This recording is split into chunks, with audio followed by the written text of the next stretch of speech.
так как я вырос в музыкальной семье, родился. И, можно сказать, вопрос моей профессии не решался долго, да. Я с детства рос в музыке, отец музыкант, дедушка музыкант, все музыканты. Первый мой инструмент это был ударный инструмент, барабаны. То есть ты не сразу, да, аккордеон? Нет, не сразу. Я настолько любил барабаны, что там, я не знаю, в 5-6 лет мне отец купил ударную установку, я ее поставил дома, играл постоянно. Играл, напевал какие-то мелодии. И в какой-то момент, ну не то, что не в обиду барабанщику, мне надоело это, то, что я как бы стучу, да, а мелодии никакой нет. Я начал интересоваться клавишными инструментами, там, фортепиано, клавиши, синтезатор. Ну, это потому, что все это было дома. Ну и, естественно, аккордеон.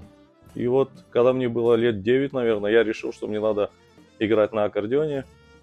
Мне тоже это очень нравилось, пока не начались эти музыкальные трудности инструмента. Ну, как бы в 9 лет я решил, осознанно пошел учиться на аккордеон. Вот так вот. А вот это твое осознанное мнение было, либо это соседи сказали, можно, чтобы Эрланд там какой-то другой инструмент? Нет, нет, осознанно. У меня отец был отец аккордеонист, поэтому я как бы... Я другого, можно сказать, инструмента, наверное, и не знал, и не понимал для себя, не видел. Аккордеон, да. А аккордеон, как ты считаешь, вот это инструмент, который задает настроение, или это инструмент, который надо сидя с кайфом слушать? Да, и то, и другое. Это, во-первых, это самодостаточный инструмент, да, независимый ни от чего. То есть это инструмент, который сам себя сопровождает, и мелодия, и гармония. Его можно и сидеть, и слушать, и серьезную музыку на нем играть, и спокойную, как бы. А бывает такое, что ты обижаешься, вот когда говорят, а сыграй, брат, что-нибудь на баяне? Ну, не то, что обижаешься, но это, ты, значит, понимаешь, насколько человек это понимает, да? Для него баян, аккордеон или аккордеон, баян. Нет, не обижаюсь. Правда, что у аккордеонистов самые сильные объятия? Объятия не знаю, но левая рука у всех аккордеонистов сильная. Первый заработок. Вот Первый именно. заработок. Вот, кстати, интересная тема, так как я работаю в ансамбле «Крым», вот, и очень этим горжусь, что я здесь работаю в фольклорном ансамбле. Первый мой заработок мне было 12 лет. Это в городе Ялта проходил конкурс. Не помню организатор, то ли Турция, то ли Татарстан. Конкурс в Севимбике назывался. И во главе жюри был Сервер-ага Какура. Вот там я исполнил 2-3 произведения крымско-татарских, там обработку играл. И вот там я получил первое место. Ну, хотя я участвовал на многих конкурсах, были всякие подарки. Вот именно первая денежная премия, как сейчас помню, $100 мне дали там за первое место. И меня это, конечно, мотивировало заниматься дальше. Вот такой вот первый заработок такой. Ну, потом много всего еще было. Где, на твое мнение, лучше всего аккордеон используют? На свадьбе, на техно-вечеринке какой-то, на... Где еще можно использовать? На улице просто, на вечеринках, на фольклорном концерте. Где вот лучше всего аккордеон? Ну, если учитывать там мое предпочтение, где его лучше, конечно, на фольклорном концерте. Так-то его можно везде использовать. Сколько в день аккордеонисту надо проводить с инструментом, чтобы не потерять навыки, чтобы продолжать рост свой?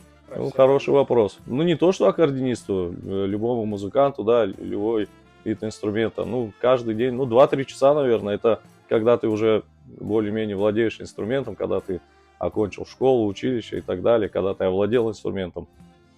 Каждый день надо заниматься. Чем больше, тем лучше. Отлично. Самое странное место или самое интересное место, где приходилось играть? Приходилось много где играть. Ну, странное не скажу, интересное. Да, мы везде играем. Что выписка в роддоме, там приходилось играть. Как бы у друзей, у знакомых. Локация может быть. Да. Ну вот роддом, наверное, самое странное, можно сказать, смешное. А так мы везде играли. Что романтичнее, на твой взгляд? Аккордеон или гитара? Романтично. Ну, гитара, да, будем честны. Аккордеон это все-таки более такой серенадный инструмент. Бывало, что публика начинала танцевать, а вот ты просто хотел поиграть, а они вот в этот момент начали танцевать. Ну да, бывало, такое часто бывает. Твое выступление идет сольное, а люди встали и начали вот... Да, конечно, бывало. Бывало, и часто такое бывает. Самая любимая композиция? Ну, тяжело сказать, их очень много у меня. Ну, вот такая, которую ты постоянно... Ну, прям, у меня есть несколько мелодий, там, которые, может, связаны, там, какие-то воспоминания. Ну, самая первая мелодия, которую крымско-татарскую я выучу, это песня наша, крымско-татарская старинная песня «Арабада Хапо». как бы эта песня, она всегда вот со мной по жизни. Если бы ты смог сыграть с каким-нибудь музыкантом, живущим сейчас или который когда-то жил, с кем бы ты сыграл? Ну, из мировых это выдающийся великий трубач Дизи Гелипси. Почему-то мне было бы интересно с ним сыграть, очень, потому что технически очень мне интересен.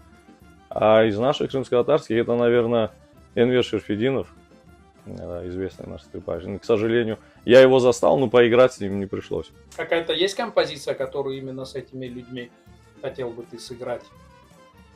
Ну, наверное, вот с Дизи Гелипси мне бы интересно было, вот Арабалар наша, да, крымско-татарская песня.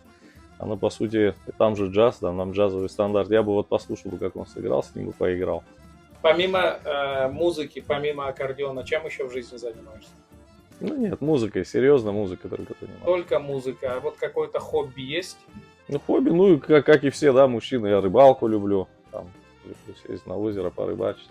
Тебе она нравится из-за смысла слов песни или из-за того, как там звучит аккордеон и какую ты можешь лепту? Нет, наверное, больше из-за смысла и как бы там, у меня немножко есть там история с этой песней связана. Скорее всего, вот из-за этой истории, из-за слов. Если бы ты сейчас мог бы обратиться к себе, 9-летнему, который берет аккордеон в руки впервые и хочет учиться, Что бы пожелал? что бы ты ему сказал? Да, больше, наверное, больше заниматься, больше времени уделять инструменту.